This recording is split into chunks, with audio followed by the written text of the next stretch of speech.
Consciência e coerência. Alô, alô, seja muito bem-vindo a mais um vídeo aqui desse canal. Meu nome é Caio Corrêa, sou professor de yoga e também idealizador do Yogalaya, que é a minha escola de yoga, também esse canal aqui do YouTube, perfil nas redes sociais. E eu tô fazendo aqui uma série de vídeos, já tem um bom tempo, trazendo, na verdade, debates, discussões e conversas sobre o yoga moderno, né? Coisas que acho que a gente pode trazer desse conceito, dessa filosofia tradicional do yoga, mas aplicando de fato a um tempo muito diferente de quando elas foram escritas, né? E como hoje em dia o yoga vem se tornando uma prática de técnicas, né? Sendo que o yoga tem uma base conceitual, filosofia muito profunda, né? E que a gente pode trazer para o nosso dia a dia para muito além das técnicas, né? E hoje eu quero falar um pouquinho sobre consciência, que é uma busca muito presente dentro do yoga, né? Muito se fala de adquirir mais consciência, mas o yoga também fala muito sobre um outro aspecto que é coerência. O que uma coisa tem a ver com a outra? Vem comigo.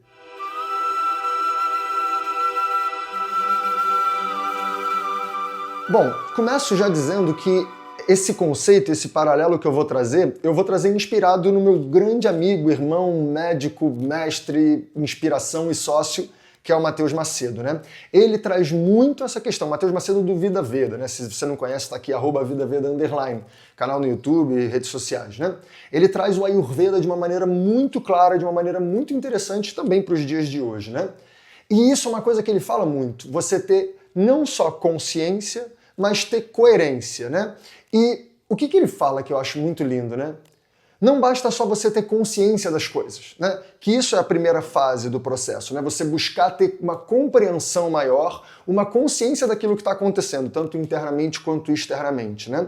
A consciência é o primeiro passo. Porém, a gente só vai de fato colocar o yoga em prática, o yoga enquanto conceito, o yoga enquanto filosofia, enquanto qualidade mental, se a gente tiver coerência. Ou seja, coerência é a consciência na prática, né? Então, o que é isso, né? Quando a gente está estudando yoga, agora eu vou trazer os conceitos do yoga, né? Quando a gente está estudando yoga, a gente vê muito que os textos eles falam que o nosso objetivo é ir tirando um pouco os véus da ignorância, né? Ou seja, coisas que confundem o nosso olhar para a realidade. Quando eu olho para a realidade, ao invés de ver ela com clareza, eu vejo por trás de vários véus, né? Por exemplo, os meus impulsos físicos, os meus desejos, os meus medos, aquilo que eu sou apegado, aqueles hábitos muito enraizados em mim há muito tempo que acabam moldando a forma como eu olho para as coisas, né? Então, quando a gente começa a estudar o yoga, a gente começa a ter consciência, olha só, a gente começa a ter consciência de que eu não tô tendo tanta consciência da realidade assim. Então, eu começo a assumir um estado que é o primeiro estado muito importante do processo do yoga, que é eu começar a entender que eu posso observar os meus padrões sem me identificar com eles, né? O que eu quero dizer com isso? Eu começo a perceber, caramba, olha eu agindo cheio de apego. Caramba, olha eu seguindo o impulso. Eu sei que eu não deveria estar fazendo isso, mas eu estou fazendo, né? Quando você começa a parar de justificar essas atitudes que você sabe que são incoerentes, né? Mas você começa a perceber elas. Você ainda não necessariamente consegue parar de fazer, né? Você não consegue necessariamente ter um controle ainda dessas ações. Mas o primeiro passo do yoga, sem dúvida, é eu começar a assumir esse lugar de observador. Por exemplo, uma pessoa que é muito ciumenta. Ontem mesmo eu estava conversando com um grande amigo meu e ele estava conversando comigo. Cara, eu tenho consciência de que eu sou ciumento, né? Mas eu ainda sinto aquilo e eu muitas vezes não consigo controlar, né?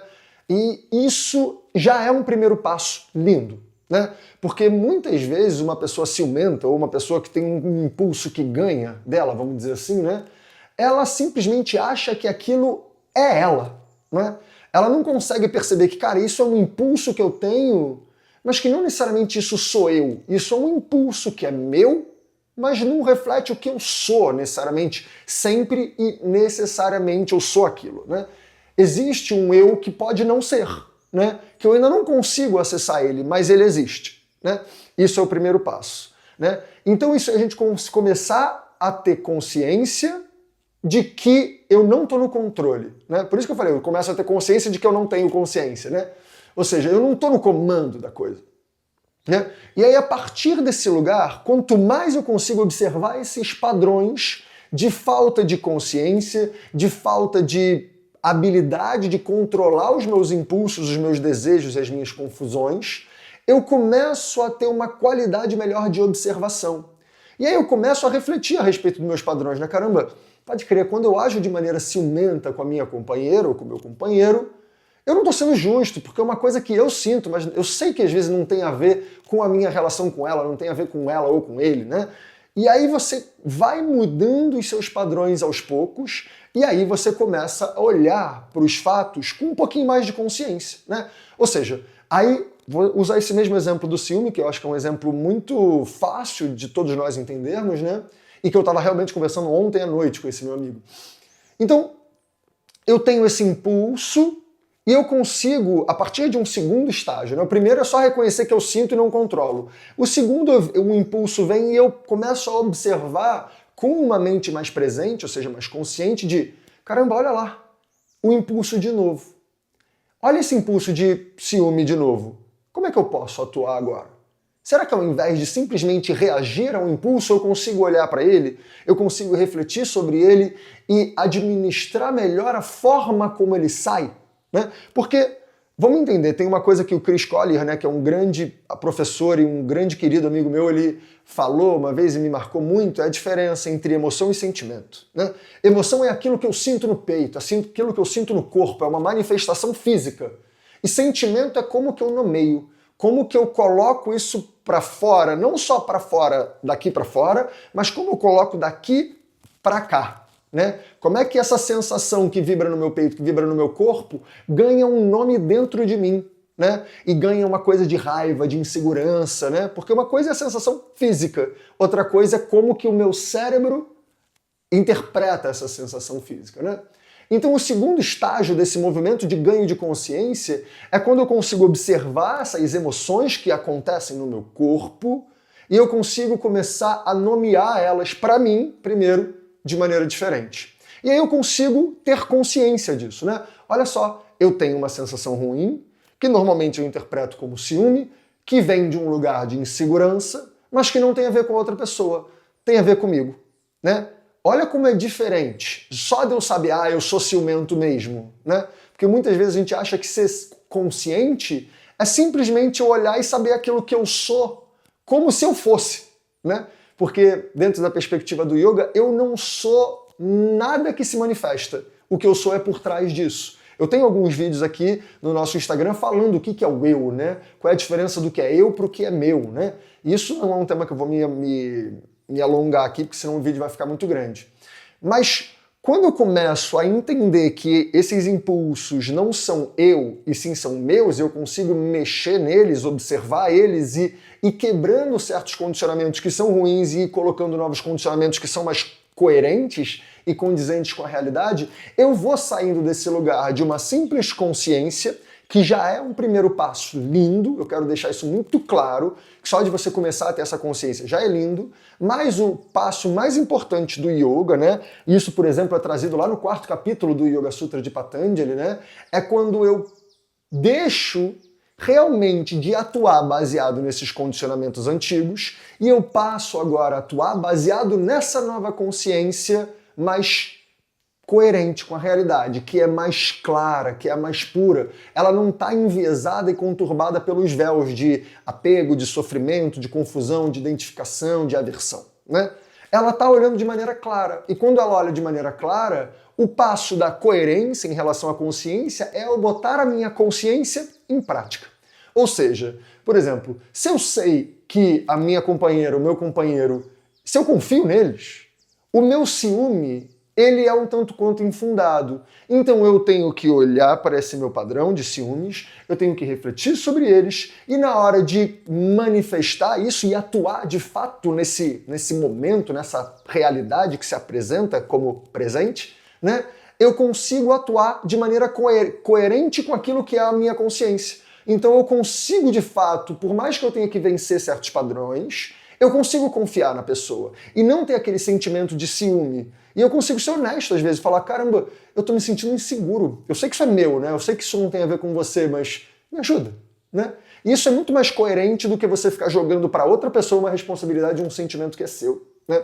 Eu vou dar uma cutucada final aqui, né, a respeito do veganismo, né? Que não é uma coisa que eu fico falando por aqui.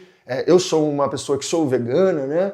Mas não é uma coisa que eu fico pregando, e nada contra quem é um difusor do conteúdo do veganismo, porque eu acho isso lindo, né? Então tem grandes personagens, o Oberon, por exemplo, o Lucas Alvarenga, né? São grandes amigos meus e que são difusores da cultura do veganismo de maneira muito ativa, né?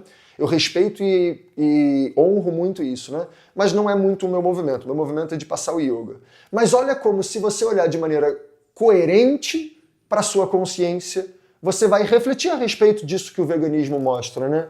Eu sei que você não quer que os animais sofram. Eu sei disso. Sei que você não é uma pessoa que fala assim, não me importo com as vacas e com as galinhas, que elas vivam a vida inteira enclausuradas dentro de um lugar em que elas nem se movimentam, elas sofram. Eu não tenho o menor problema com beber um leite que tem pus, e eu sei disso. Não tem o menor problema, eu não estou ligando para isso. Porque se você tivesse de fato esse pensamento, ele seria mais coerente com o ato de consumir essas coisas, né? Mas quando você come uma carne, quando você bebe um leite, come uma manteiga, come um queijo, você não está agindo de maneira consciente com aquilo que você sabe em relação à indústria, por exemplo, da carne e do leite, né? Eu não estou falando para você virar vegano. Eu só estou te convidando a refletir sobre essa questão de o quanto você é consciente das coisas e o quanto que você é coerente baseado naquilo que você tem consciência, né? E isso é um processo de yoga, sem dúvida, né? Não só o processo de veganismo. Eu até acho que o veganismo está escrito nos livros de yoga, né? De maneira muito clara, o Oberon coloca isso de maneira muito bonita, né? Mas você sabe do que está por trás. Tanto que tem pessoas que falam assim, não quero nem ver esses vídeos. Porque ela, na verdade, ela já sabe o que ela vai ver. Os maus tratos, que é pesado de ver, difícil de ver. Mas aí a gente não quer ser coerente. A gente quer se manter inconsciente para continuar incoerente e agindo baseado nos padrões que levam a gente, que ganham a gente, né? Ou seja, os padrões que mantêm a gente sob o controle desses padrões. É muito parecido com um vídeo que eu lancei recentemente sobre liberdade, né? Que eu mostrei como a gente, na verdade, não é muito livre, e sim que a gente age baseado 100% nos nossos condicionamentos, nos nossos desejos, e que a gente não tem controle sobre eles. A gente serve a eles, né? E isso é um outro ponto que eu queria só deixar aqui de final enquanto reflexão. Espero que não tenha batido mal aí, mas se bateu, me avisa, beleza? Bom, me diz aqui nos comentários como é que esse vídeo bateu para você nessa questão da consciência e da coerência, que é algo tão bonito e tão importante enquanto reflexão para a vida de todos nós, enquanto reflexão para a vida de um conjunto, tá? Como eu disse no começo do vídeo, isso é uma proposta de conversa, de debate. Não é uma aula, não é uma coisa que eu quero impor. Então realmente coloca aqui nos comentários como que você se sente a respeito disso, se você já repara essas coisas, se você observa isso e se você realmente tem como ferramentas para tentar chegar nesse lugar de coerência. Beleza pura? E claro, se você gostou desse vídeo, deixa aqui o seu like, segue o canal e ativa o sininho para você ficar sabendo dos próximos. A gente lança vídeos novos aqui no YouTube toda quarta e sexta-feira, sempre às 9 da manhã. E aqui é uma ferramenta em que eu consigo aprofundar um pouquinho mais, né, nos conteúdos. Fora aqui no YouTube, eu também tenho um canal no Instagram, que está aqui, @yogalaia_, e lá eu posto conteúdo novo diariamente, né? Todo dia sai um vídeo novo, então lá é uma forma de você estar de maneira mais constante em contato com o conhecimento do yoga, mas de uma maneira um pouquinho mais leve também, né? Uma maneira bem mais rápida também pra gente que sabe que nessa vida é muito corrida hoje em dia. Mas o lugar onde a gente consegue realmente aprofundar bem mais em todo esse tipo de conteúdo é na minha escola online, que é o Yogalaia. Se você quiser conhecer, o link tá aqui, também tá na descrição, escola.yogalaia.com.br, né? Lá é uma escola mesmo onde eu proponho aulas ao vivo e online, é uma escola toda online, tá? Mas eu tenho aulas diárias, todos os dias, de segunda a sexta, né, ao vivo comigo, tanto da parte prática, ou seja, as posturas, as técnicas, os respiratórios, mas também temos aula de filosofia e de todo esse debate, que é um debate muito mais sutil, né? Mas ao mesmo tempo ele é muito mais presente na nossa vida do que simplesmente uma prática das técnicas, né? O grande yoga fora do tapetinho, como muito se fala aí, né? O yoga do dia a dia. E isso tem bastante dentro da minha escola, tanto nas aulas teóricas quanto nas aulas práticas. Até nas aulas práticas eu trago os conceitos da aula teórica e a gente aborda mais fundo sentindo no corpo, sentindo nas técnicas, tá? Então se você quiser conhecer, me manda uma mensagem, você já tem como padrão 7 dias gratuitos para experimentar, né? Então se você fizer o cadastro aqui no link, você tem a oportunidade de experimentar 7 dias, não paga nada, qualquer coisa com um clique ou me mandando uma mensagem, você já cancela na hora. Beleza pura? Então espero te ver muito em breve, ou lá no Instagram, ou aqui no YouTube, de preferência na minha escola. Um beijo e até a próxima.